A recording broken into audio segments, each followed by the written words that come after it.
I'm going to Uganda for my fall semester.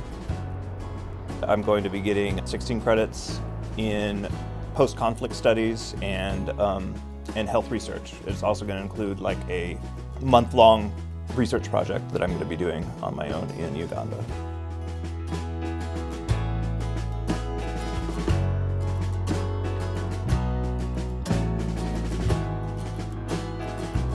Study abroad can be very beneficial for BMCC students because it gives them an opportunity to be exposed to an environment that's very different from their own and what they are used to, yet some of the human problems and human issues are the same. I hope to be able to tie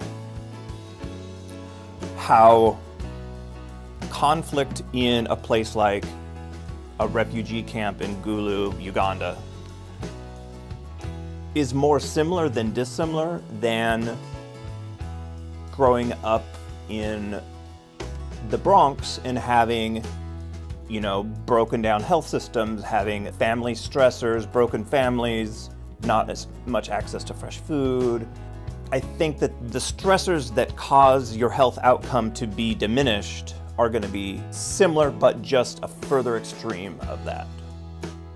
Uganda is very interesting because it's a place that has a lot of stigma, whether it's HIV stigma or anti-gay stigma, and that's just been very interesting to me.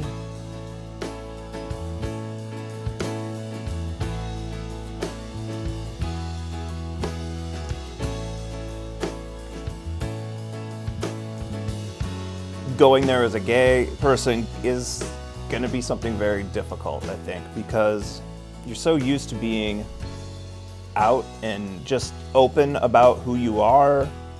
There you can't do that because people are dying there, and that's kind of a big that's going to be a big wake-up call for sure.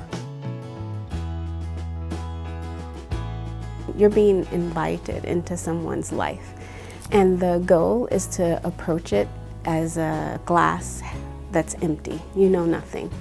You may think that you know a lot, but you really don't because you haven't walked in their shoes. You don't know what their daily life is like. So I think if Michael keeps that in mind as he enters a world that's very different from his, and he understands that he's there as a learner and as an invited guest, not there to change their lives, but to walk alongside them and to help them with solutions that they think are important, I think he'll be just fine.